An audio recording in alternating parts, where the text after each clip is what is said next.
Hello et bienvenue dans le podcast Miminette en selle. Dans ce podcast, je vais parler de mon parcours de cycliste. Un parcours que je suis fière de l'avoir parce que j'ai commencé le vélo de zéro à l'âge de 25 ans.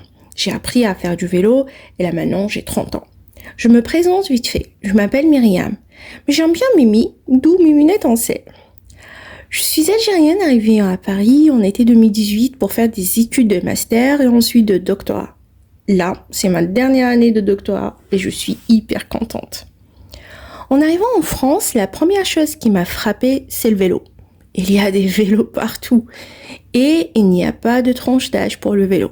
Des petits, des grands, des femmes, des hommes et vraiment partout. J'étais hyper jalouse de voir les femmes sur le vélo et pas moi. Et du coup, j'ai décidé d'apprendre et me mettre sur selle. Ça, c'est de la jalousie positive, motivante. C'est bien ça. Il faut bien souligner que moi, j'ai jamais posé mes fesses sur une selle. En Algérie, c'est pas vraiment une culture assez générale, malheureusement. Si vous avez un peu de culture générale, vous savez qu'en Algérie, il y avait des moments de crise intense. Quand j'étais petite, c'est pas la vie la plus stable et la plus glamour de l'Algérie, malheureusement. Donc mon père avait pas la réflexion de m'acheter un vélo. D'ailleurs, même lui, il sait pas faire du vélo. Bref, donc, je sais pas tenir l'équilibre, je sais pas démarrer le vélo, je sais rien faire en fait. Donc pour apprendre toute seule, je ne peux pas, j'ai besoin d'une assistance. Mais oh là là, cette assistance. Franchement, c'est très important de choisir la personne qui peut t'aider à apprendre à faire du vélo. Si tu es dans la même situation que moi, t'apprends à faire du vélo à l'âge adulte, c'est easy que tu n'arrives pas à te débloquer avec une personne. Non panique. Faut juste trouver la bonne personne et ça va le faire, crois-moi.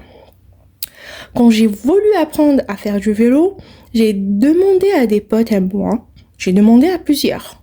Mais je ne me suis pas sentie à l'aise avec tout le monde.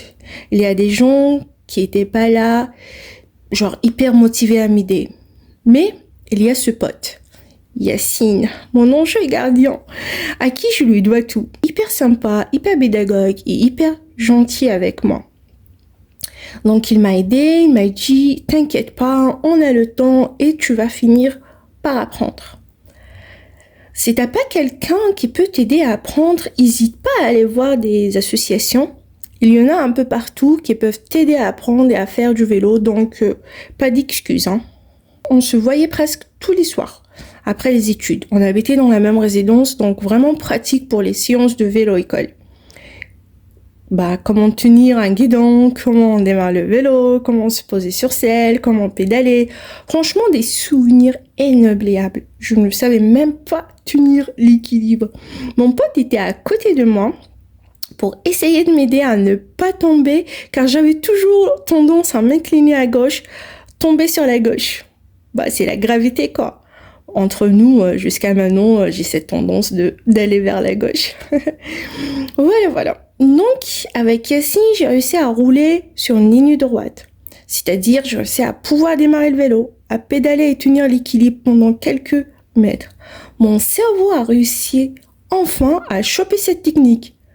La fameuse technique qu'il faut regarder tout droit et pas ses pieds et les pédales, qu'il faut donner un vrai premier coup de pédale et directement enchaîner avec le deuxième pied sans s'arrêter, pédaler en harmonie et surtout allégir son corps pour ne pas trop mettre du poids sur le vélo.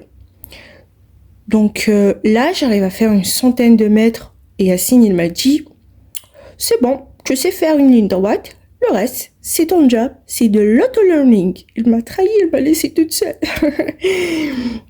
L'avantage que Yacine m'a laissé son vélo pour faire les séances d'auto-learning. Je vous cache pas. Même si j'ai réussi à faire cette fameuse ligne droite toute seule avec Yacine, quand il m'a laissé le vélo, et là je suis vraiment solo, le premier coup de pédale et le démarrage, c'est une galère. Donc, je donne un coup de pédale, j'arrive pas à me lancer. Je donne un deuxième coup de pédale, j'arrive toujours pas à me lancer. Car j'étais bloquée dans ma tête. J'avais toujours cette peur de tomber. La peur m'a tétanisée.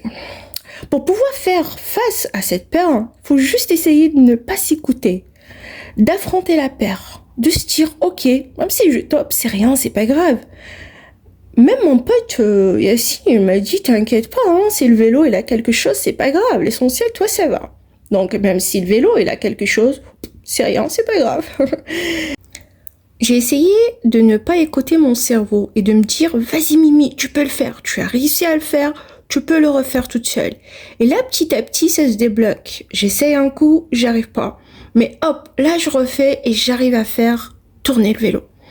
Là maintenant, je sens la différence. Aujourd'hui, je suis plus souple sur le vélo, j'ai confiance.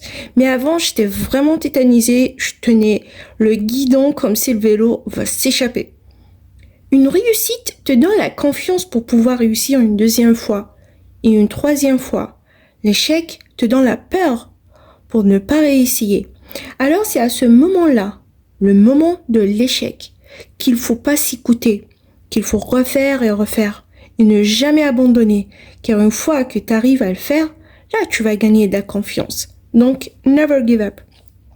J'ai enchaîné les entraînements toute seule tous les soirs pour apprendre à prendre un virage, réussir à démarrer plus facilement, réussir à freiner, avoir des réflexes. J'ai tellement kiffé mes moments sur selle que tous les jours, j'étais comme un enfant, je voulais aller faire mon petit tour à vélo. C'est la fin de la premier épisode de Miminette en selle, apprentissage de vélo. Je m'en balèque la peur. J'espère que vous avez aimé et je vous dis à très très bientôt pour une nouvelle épisode.